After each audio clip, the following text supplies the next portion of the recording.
What is up, beautiful people? Thank you so much for joining me. Today we're going to be talking about Enneagram Type 1, starting a brand new series. We're going to go through each of the types and talk about the blind spots for each type.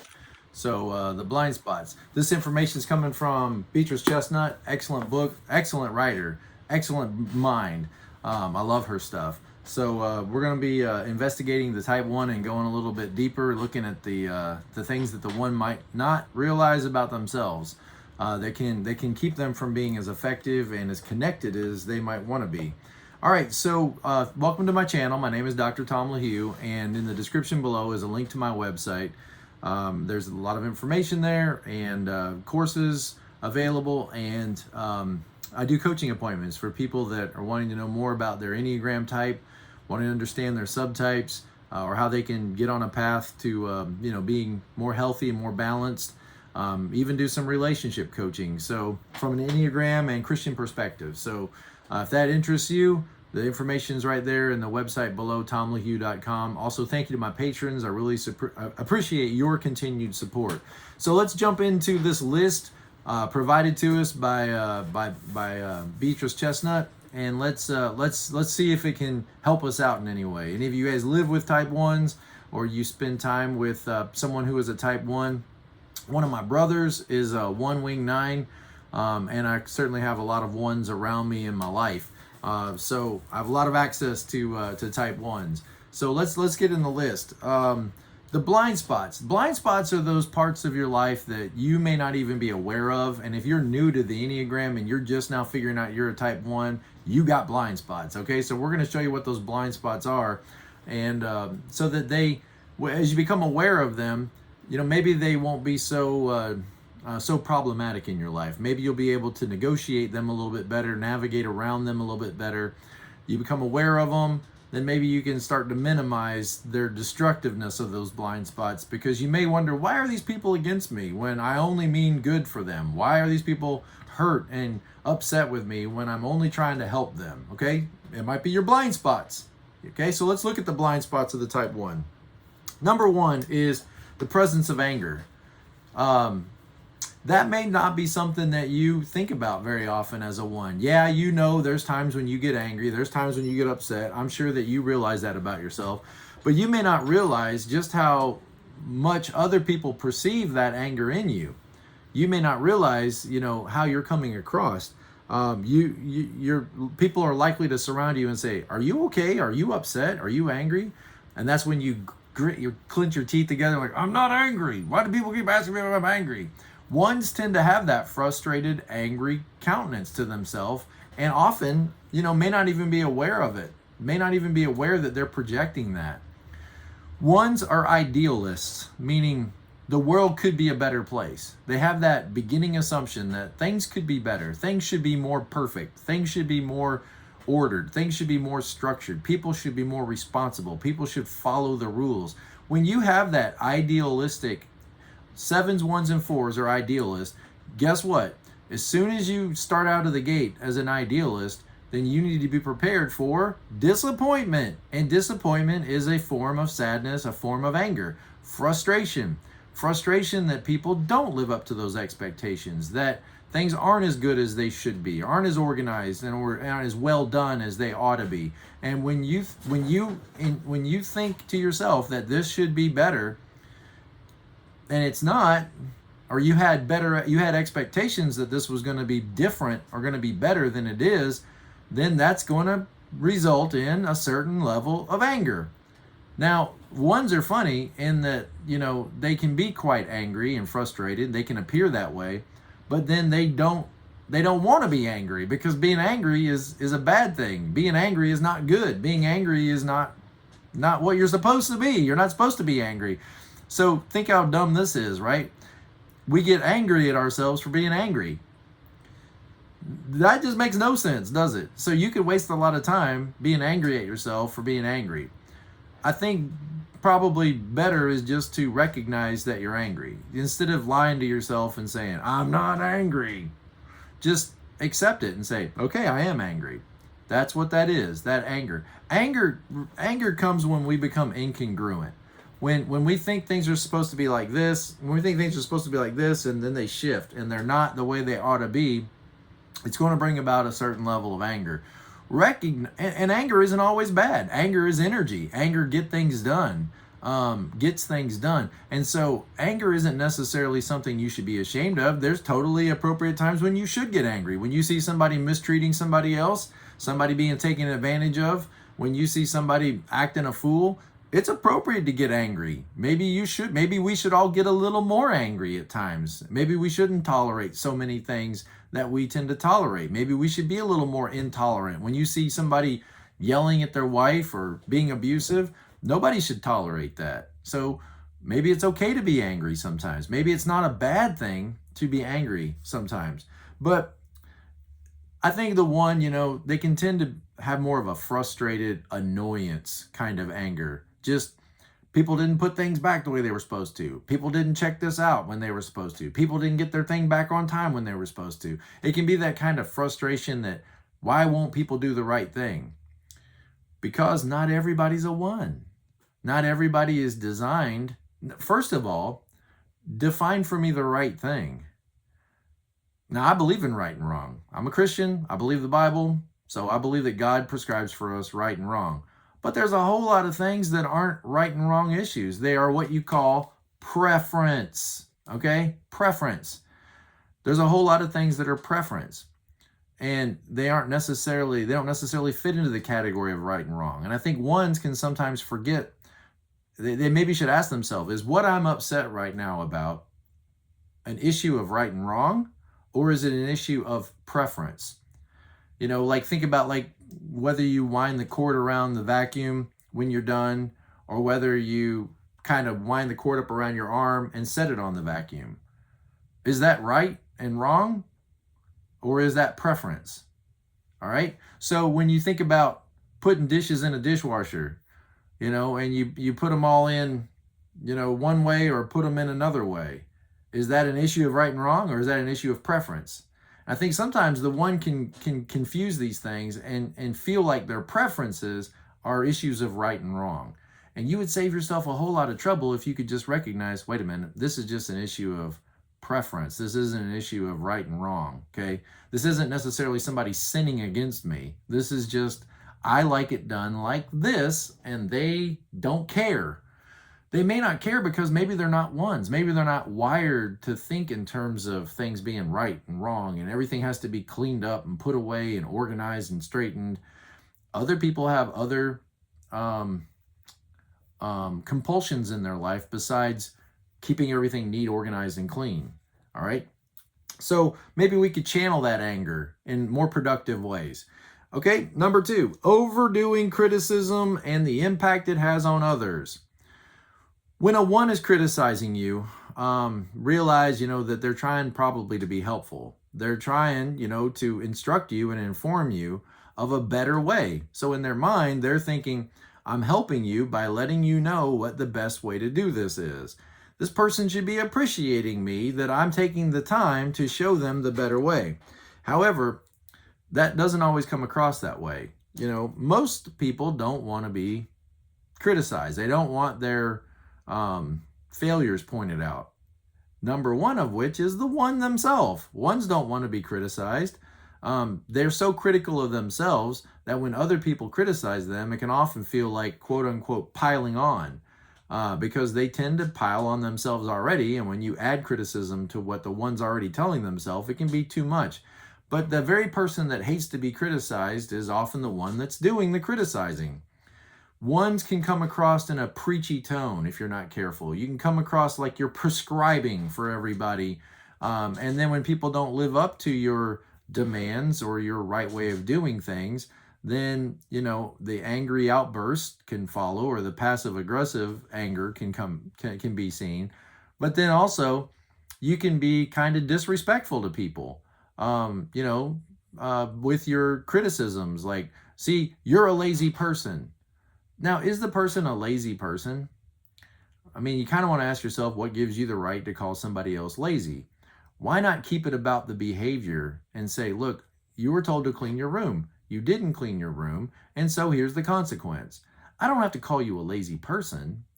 I don't have to call you an uncaring person. I could say, when you when you said those things to me earlier, that made me feel like you don't care about the situation. That's different than if I say, see, you don't care. You're a lazy person. You won't realize that calling people names and criticizing them and disrespecting them may often keep people from actually moving toward the goal you want. What do you want as a goal? Your goal is, I want people to be responsible. I want people to do what they're supposed to do. And I want this home to be a place where I want this home or this office or this company I'm working for to be a place where people are getting their tasks done. But when you start turning against people with all of your criticism, you're liable to deflate them to such a point that they may just completely, they may rebel. They may completely lose interest in pleasing you at all. They may say, you're impossible to please, so what's the point? So I'm not even going to try anymore. So we want to make sure we keep those connections and those criticisms aren't so harsh that we sever the connections with the people that we love and the people that we're trying to help, the people that we're trying to take care of. So your criticisms, realize this too, that your criticisms can sometimes be facial criticisms. They don't have to be words. So yeah, you were good in that you didn't say anything. You didn't say any of the wrong words. But if every time I look at you, you're looking at me with this look of disgust or this look of anger, if every time I look at you, if every time I catch your eye, I'm doing anything and I turn and look at you and I get this face of disgust, this face of anger, this face of frustration, maybe I'll just quit looking at you. Maybe I'll just quit connecting with you. And that's not what you want. You don't want people to quit connecting with you. You don't want people to disconnect from you. So you need to be cautious about this blind spot of being overly critical. I know you're trying to help, but you may help people right out the door. Okay? So the next one, number 3, the downside of self-criticism. Ones often believe they need to be tough on themselves to make sure that they behave in such a good way, in such a responsible way, that they don't make any mistakes and they don't have any reason to feel any blame. So you work really hard at keeping yourself in line. And that's good. I mean, that's why you end up the manager. That's why you end up, with responsibility, because you will be responsible, because you keep yourself in line. But at times you might actively be undermining your own sense of goodness. You are a good person in the sense that you're getting all those things done, but you probably don't feel like one.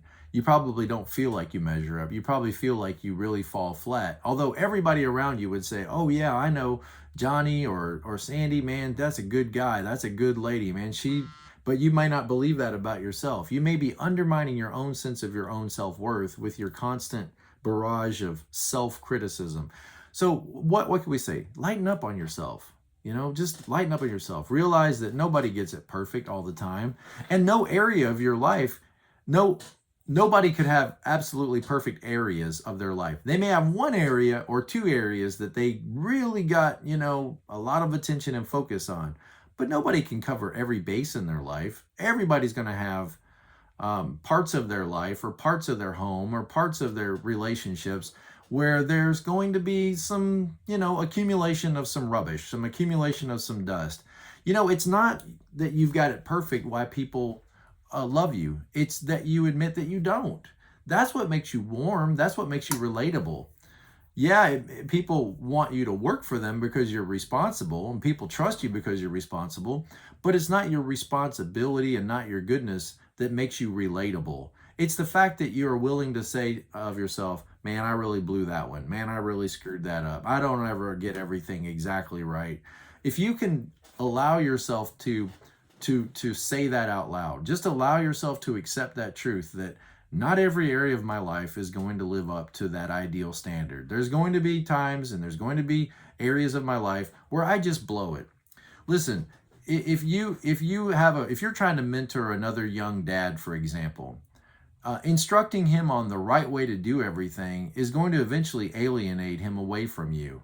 But when you can own your own failures and say to that young dad, I have not always done it the right way. Buddy, I can tell you so many times I messed up. So many times I said the things I wish I wouldn't say. I came down on my kids sometimes and was sometimes just a harsh old ugly bugger. And, man, there's times when I said the wrong thing and I did the wrong. That's what's going to draw people to you. And then maybe after you draw them to you, now you can have the opportunity to share what you've learned the hard way. But if you believe you have to project this image of always doing the right thing and always being responsible, eventually people are going to probably move away from that, and it's going to make people want to disconnect from you because, well, I can't live up to that standard. And so maybe relax a little bit, be easier on yourself, and recognize that it's not your perfection that draws people to you. It's your willingness to admit imperfections and your failures and your growth, and people seeing you grow and develop, that makes you relatable and makes people want to be around you. And if they want to be around you, then maybe now you can instruct them in what you've learned. Okay, number 4, the repression of feelings and impulses. People, ones often claim that they don't experience a lot of emotion. It's not practical, I could see the one kind of tapping their feet when I really felt like you weren't listening to me, and I really felt like I wasn't valued, and I really felt like maybe I was not. I can see the one tapping their foot, like wanting to get to the end of this discussion as soon as possible. And why don't you just get done with this conversation and get back to work? Is this really what you need to be doing right now? We're wasting a lot of time here talking about your feelings when, those boxes aren't going to fill themselves. So why don't we get active? And I can see one's kind of rushing to, well, tell me what you want me to do, and not wanting to sit with somebody when they're having an emotional conversation or an emotional discussion about what they felt and their feelings. I could see the one thinking, let's get to what we want to do here. We're wasting a lot of time. We're not being productive. But why is it not productive to examine your feelings? Why is it not productive to, feelings are a big part of who you are and a big part of what makes you who you are. Just ask the 4s, right? And 1s go to 4 and stress. It's when they finally get in touch with their feelings, and when they finally slam down on those feelings that they've been repressing for so long. So they tend to be practical, pragmatic, and sensible. And in other words, they might feel overwhelmed, they might feel left out, they might feel afraid, but at the end of the day, the one's just going to think, I need to just shake all this off. I need to get my to-do list out, and I need to just get back on task. And there's not enough time for all these feelings and all these emotions. I need to just, get back on task, and that's the way to get out of this. But maybe it's not. Maybe you really do need to sit there in that chair and just let yourself listen to somebody else talk about how they felt, or even share with somebody else, how you're feeling and what's going on inside of you. Well, that's not the most sensible use of your time. Really? Because remember, you can end up like a volcano, right?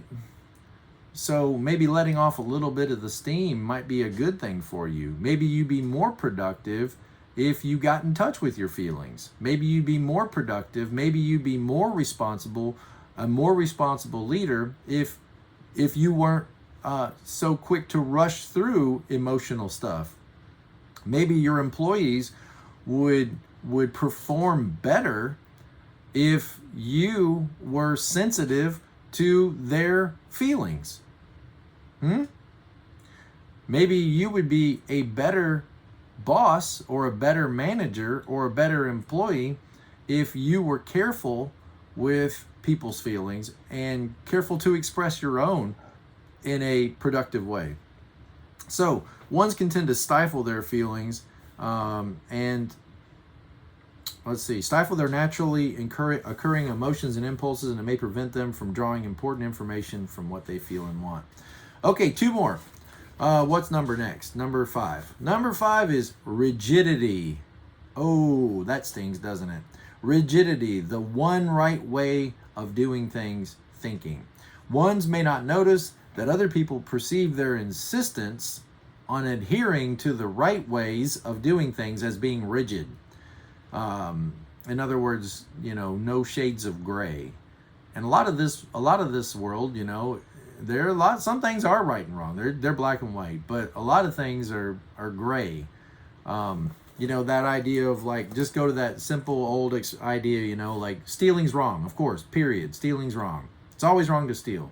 However, what if you have no bread and you have kids at home that are starving to death? I know that's an extreme example, but it's one of those shades of gray examples. Or what if, obeying your government leaders is right. That's the right thing to do. What if your government leaders are telling you to do something that is wrong?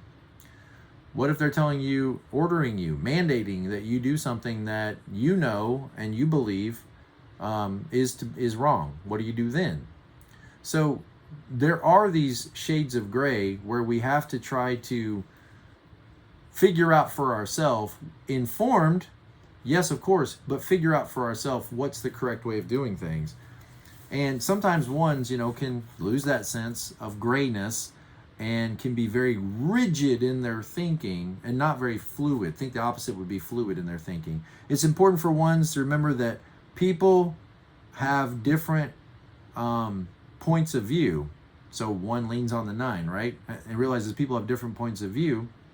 And when it comes to like procedures and rules, not everybody agrees on those procedures.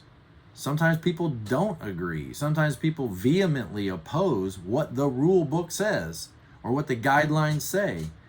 And it may be that those people aren't bad. It may be those people really want the company to be more productive than it is. And they're saying these rules, these guidelines are slowing down our progress, and we need to circumvent them, and we don't have time to get some committee together to approve it before we start taking action. And the one might tend to think, some ones think like that, they really do, but other ones might tend to think, well, we're not authorized to do that, so and if you want to break the rules, you're bad. But they may not be bad, they may be very good, and they may just see the rules or interpret them or interpret their value differently than you are. And that's going to be hard for you. You're going to choke on that, probably. You're going to choke on that because there's one right way to do things. That's very rigid. Okay. So one question you might ask yourself as a 1 is it more important to me to be right or to be happy? Now that is a loaded question, and I'm not even going to try to answer it, but it's something for you to wrestle with and think about, because you can be right and be wrong.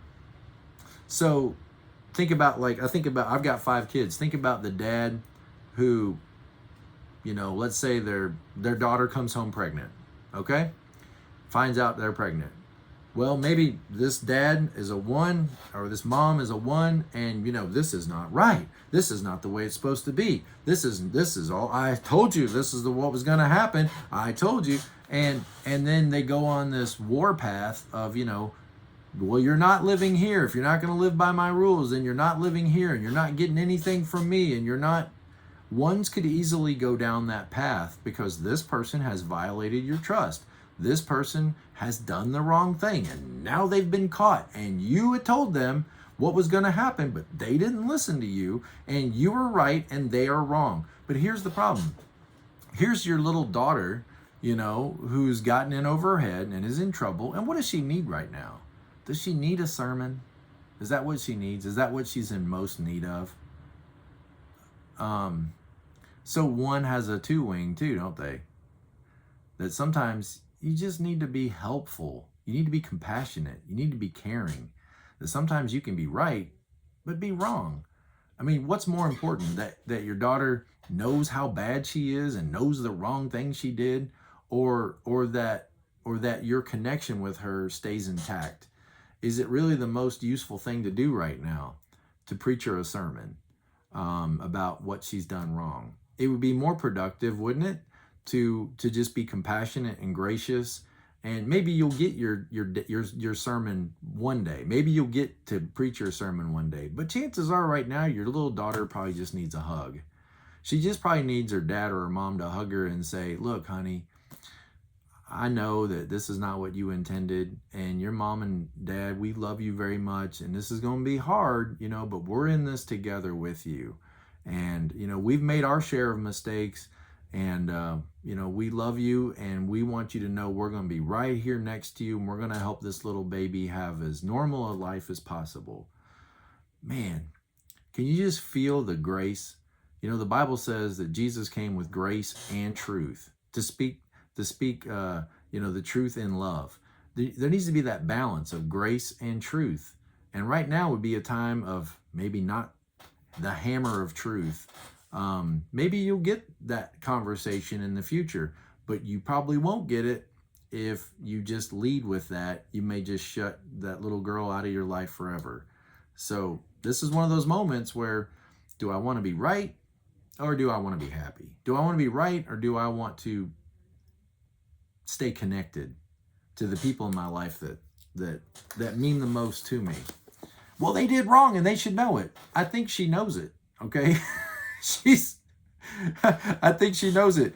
Believe me, when she's on that delivery table and the pain of childbirth, okay, she knows it, right? So maybe she doesn't need dad to yell at her. All right, so, and what happens when you're wrong? You're going to be wrong at times. What happens then? You want people to be compassionate with you, don't you? You want people to know you were trying your best and you meant well. So we need to extend that same courtesy to others as well. Okay, last one, number 6. The need for vacation, pleasure, rest, and fun. Hello, 1 goes to 7, right? 1 leans on 9. So this is when 1 looks really healthy, is they kind of put their to-do list down. Maybe they've planned out their vacation, they planned out their trip, and now they can just relax. Now they can just, enjoy the people they're with. They can let some of that stress go, and they can just experience some of that freedom of the 7. They can just experience some of that freedom and some of that leisure and some of that rest, and relax from that sense of responsibility. And here's the thing. Well, I ain't got time for that. I got all this. I got this to-do list here. I got all these things that need to be done, and these ain't going to get done themselves. Maybe you be more productive, and maybe your work would be better, and maybe you would be a more effective leader if you were rested. Hello?